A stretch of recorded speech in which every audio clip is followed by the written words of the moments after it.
I'm starting today off by heading straight to the fire to make some bars that I need for later. Then I teleported to HCIW, walked to my house and built the crafting table. I needed to do a bit of DIY here to make some clockworks, and then I could finally make oak birdhouses. I took them with me and made my way to Fossil Island. Then I realised I need seeds here too, so I checked my bank and I didn't bloody have any, so I had to go all the way back to Drain Ord, buy some seeds, and then head all the way back. And then finally I was on the island. I built a well and a wee barbecue and a bench and a spinning wheel and a loom. And my reward for all of that was 5 little fossils. I took them straight to the bench to suss out what was inside. I had a full set of skeleton bones here. Next up was to do my birdhouses. I ran through these massive mushrooms, set one up, put some seeds on it, then ran back down because I missed one down here, set up my second one, then back around past the camp I walked to the valley, set up my last 2 birdhouses here, and then tried to take the magic mushroom out, but I hadn't unlocked any of the other ones yet, so I had to walk all the way back around, through the massive mushrooms again, unlocked this one, and then I thought I may as well lock another one while I was on the island. Then I teleported out with my cape, walked to Sears, and joined in with the foresters for a while, cutting trees, getting XP. I got a clue while I was here that it meant I had to go to Catherby for once something nearby. I got 61 wood cutting and then went to the clue spot. It sent me to one of the pubs in Varrock. The clue I got from here required a black cape, leather chaps, and a steel mace. I could buy a steel mace from Falador. Then I killed a highwayman for the black cape, and I went to Algarad to tan some hide for the leather chaps. I was extremely glad that this was the last one and I got my casket here. Inside the casket we had salmon, a black full helm, and a black dagger. My next goal was to get the nature spirit quest finished. I had to get some silver bars to complete it, so I smelted some in Lumbee and then made the silver sickle that I needed for this quest. I walked my way over to Canifis, entered the Mort Myre swamp, and journeyed down to the grotto. I tried to talk to this guy and it wasn't working, but I wasn't wearing my ghost necklace, so that fixed it. After that, I went back to the priest, tickled his feet or something here, and then made magic mushrooms on these logs. I placed him down for this ghost guy. He did some green voodoo shit outside his grotto. He gave me a green bag to fill with shrooms, but I ran out of prayer while I was doing this. People were telling me that I could pray in the grotto, so I tried that, but it turned out I couldn't do that until after this quest. The Chronicle tallied to Varrock and had to walk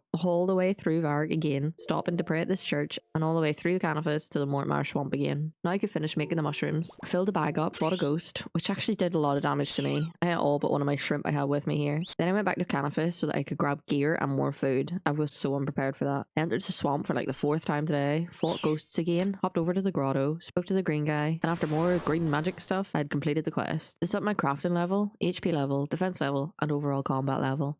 And now I could pray at the fountain. Next up, I started the Lost City quest. I bought some runes to bring with me, took a boat over to Intrana and climbed down this ladder, and started fighting with the skeletons to get the bronze axe I needed. I found a safe spot here, but somehow I attacked the wrong one, so my safe spot was broken, and I nearly flipped and died. I figured it out eventually and started killing skellies again, and got the bronze axe that I needed to continue the quest. I ran towards this tree and figured out my next safe spot, but I fudged it up. And then I fought this tree spirit using the runes that I just bought. Once it was dead, I chopped the tree, tellied to Lumbee, and entered this shed. And then I had to try that again, and the quest was complete, which gives me access to Zanaris. I figured I may as well start the fairy tale quest next. I had to walk all over the place, speaking to different farmers, and then I entered the shed again, went to Zanaris and spoke to the fairies. Then I had to enter this terrifying tower, talk to someone, and left that place again. I dug up a grave and got lost in this house. Couldn't figure out how to get out for ages. I spoke to this wizard, and he needed me to get red spider eggs, a red vineworm, and a fat snail. And I didn't fancy doing that tonight, so I'll figure that out next time I log on instead. I'll see you then.